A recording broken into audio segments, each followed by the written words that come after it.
Welcome back to the Jonestead. I'm Mary. Today is Friday, May 1st, 2026.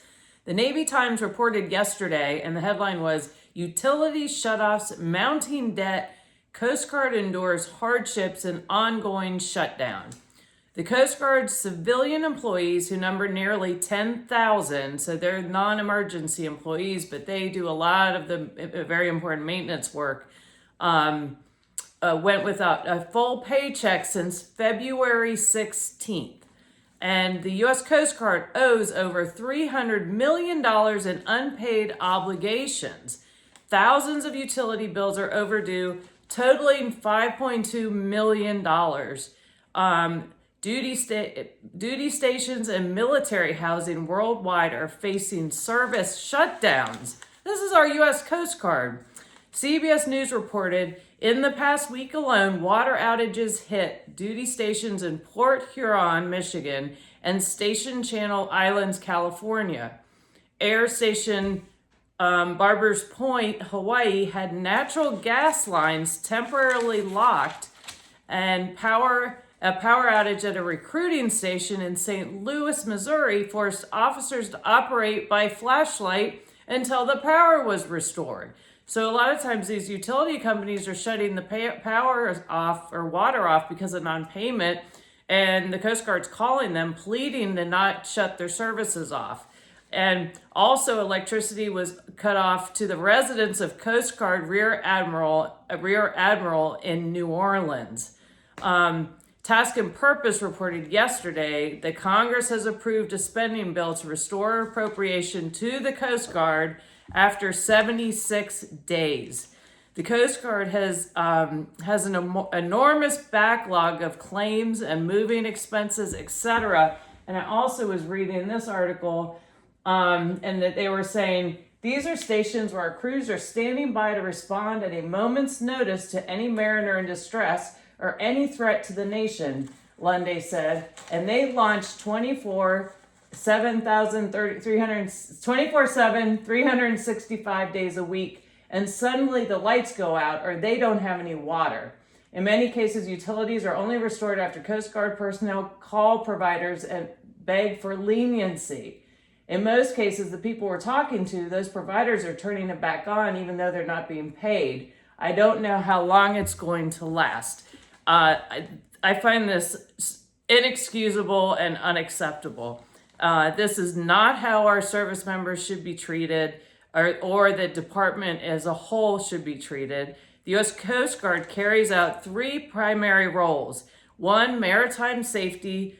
2, maritime security, enforces maritime law, interdicts illegal drugs and human trafficking, and protects ports, waterways, and coastal areas, and also oversees maritime stewardship.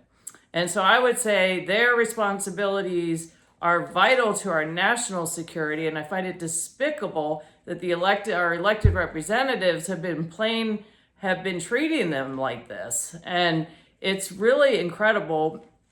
We're spending $1 billion a day over in Iran, and we waste so much money. There's so much waste, fraud, and abuse in our country. And I just read an article the other day about how the SBA was looking into, or not the SBA, they were looking into the mistreatment of the food stamps program and the number of people that were getting financial assistance from the government, but were driving luxury vehicles like Ferraris and Bentleys and so forth. So for them to be playing political games with the Coast Guard, because the Coast Guard falls under DHS, and they didn't want to authorize funding because they don't like ICE, certain members. And but it is really time for us to put America first, because these members that are not supporting our Coast Guard are impeding our national security. And honestly, I don't think they deserve to be serving in their positions at all, because they're apparently very self-focused and they aren't interested in taking care of our service members and making sure that our country's waterways and ports are secure. And Again, it's time to put America first. The American people are really getting the squeeze right now in general. And now we have to worry about whether or not they're even paying the Coast Guard. So we just saw the U.S. national debt surpass the economy. The U.S. national debt we're this close to $40 trillion. Gas prices are up. I think here we're at $3.20, maybe $3.19 a gallon for regular unleaded. Diesel's like $5.70 now, I think. And that could have changed since I was out and about this morning. Brent crude today is $123.40 a barrel, over $100. And food inflation continues. Gold and silver is up today. And also car insurance is up 55% since February of 2020. And so that's why it's so important for all of us. Everyone needs to make sure that we're being as self-sufficient as possible. Even those Coast Guard members, if they had their water shut off, they needed to make sure they've got backups of water, just as an example. So make sure you're stocking up on non-perishable items that you can store, you can put away, and you have it as a backup, because things are not going to get any less expensive. If anything, as we get close to summer, you're going to see prices go up on pretty much everything. Also, make sure you've got backups of water filter, maybe buy some extra fuel. Diesel stores longer than like regular unleaded. Just keep that in mind if you have anything that runs on diesel.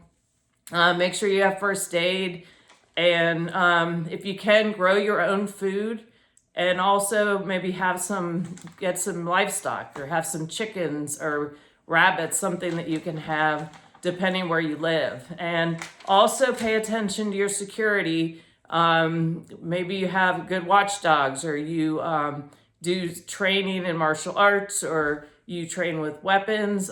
Just make sure that you're paying attention, you have good situational awareness, and also that you're training so that you're in a good physical position to be able to protect yourself and your family. So anyway, thank you all for watching. Please like, subscribe, and share, and I look forward to talking to you again soon. Have a great day.